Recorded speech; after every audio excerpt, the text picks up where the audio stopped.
Popular front hit ലിസ്റ്റിൽ കേരളത്തിൽ നിന്ന് 950 പേരെന്ന് NIA. ശ്രീനിവാസൻ വധക്കേസിലെ പ്രതി സിറാജുദ്ദീനിൽ നിന്നും 240 പേരുടെ പട്ടിക ലഭിച്ചു എന്ന് NIA കോടതിയിൽ വ്യക്തമാക്കി. പിടിയിലായ പ്രതികളുടെ ജാമ്യാപേക്ഷയെ എതിർത്ത് സമർപ്പിച്ച റിപ്പോർട്ടിലാണ് NIA ഇക്കാര്യം വ്യക്തമാക്കുന്നത്. എസ് ശ്യാംകുമാർ വിവരങ്ങളുമായി ഇപ്പോൾ ചേരുന്നുണ്ട് കൊച്ചിയിൽ നിന്ന്. ശ്യാംകുമാർ, ഒരു മുൻ ജില്ലാ ജഡ്ജി ഉൾപ്പെടെ ഈ ഹിറ്റ് ലിസ്റ്റിൽ ഉണ്ടെന്നാണല്ലോ, മറ്റ് ആരുടെയൊക്കെ പേരുണ്ട് ശ്യാംകുമാർ?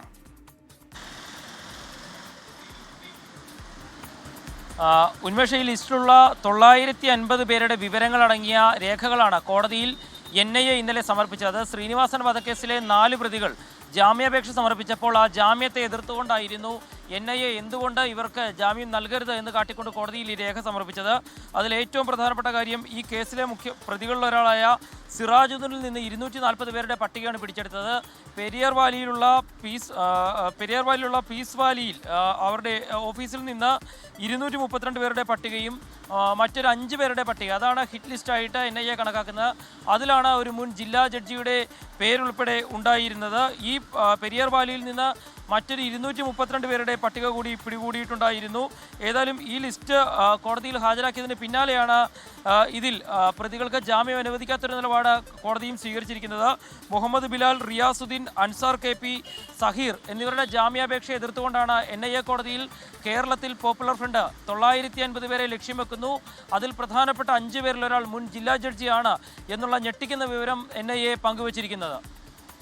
ശ്യാംകുമാർ, ഇത് ഈ ലിസ്റ്റിൽ 950 പേരെന്ന് പറയുമ്പോൾ ഇത് ഈ വിവിധ വ്യക്തികളിൽ നിന്ന് പിടിച്ചെടുത്ത പട്ടികയിലെ ആകെ വിവരങ്ങളാണോ ശ്യാംകുമാർ? ഉന്മേഷ, ഇത് മനസ്സിലാക്കുന്നത് ഇത് ഓരോരുത്തരെയും എങ്ങനെ കൈകാര്യം ചെയ്യണം എന്നുള്ള ഒരു ഹിറ്റ് ലിസ്റ്റ് തയ്യാറാക്കി പ്രധാനപ്പെട്ട നേതാക്കൾ സൂക്ഷിച്ചിരുന്നു. അതിലാണ് ഇപ്പോൾ അറസ്റ്റിലായ അയ്യൂബിൻ്റെ വീട്ടിൽ നിന്നും പിടിച്ചെടുത്ത ലിസ്റ്റിൽ 500 പേരുടെ പേരുള്ള പട്ടികയാണ് പിടിച്ചെടുത്തത്. പെരിയാർ വാലിയിൽ നിന്ന് ഞാൻ നേരത്തെ പറഞ്ഞ പോലെ 232 പേരുള്ള ഒരു പട്ടികയും പ്രധാനമായി ലക്ഷ്യം വെക്കുന്ന 5 പേരുടെ ഒരു ലിസ്റ്റ്, അതിലാണ് ഒരു മുൻ ജില്ലാ ജഡ്ജി അടക്കം ഉണ്ടായിരുന്നത്. ഈ കേസിൽ പറയുന്ന പ്രധാനപ്പെട്ട കാര്യം, കേരളത്തിൽ ഉടനീളം രാഷ്ട്രീയ എതിരാളികളെ പകവീട്ടുന്നതിന് വേണ്ടി ഒരു പകവീട്ടൽ പട്ടിക തന്നെ പോപ്പുലർ ഫ്രണ്ട് തയ്യാറാക്കി സൂക്ഷിച്ചു. അതിലുള്ളവരെ കൃത്യമായ എതിരാളികളെ തിരിച്ചറിഞ്ഞ് അവരെവിടെ പോകുന്നു എന്നടക്കമുള്ള നിരീക്ഷിച്ച് ആക്രമിക്കാനുള്ള പദ്ധതിയായിരുന്നു പോപ്പുലർ ഫ്രണ്ടിനുണ്ടായിരുന്നത്.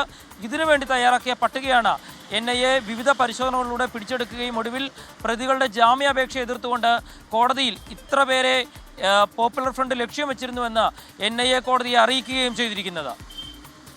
ശരി, എസ് ശ്യാംകുമാറാണ് കൊച്ചിയിൽ നിന്ന് വാർത്തയുടെ വിശദാംശങ്ങൾ നൽകിയത്.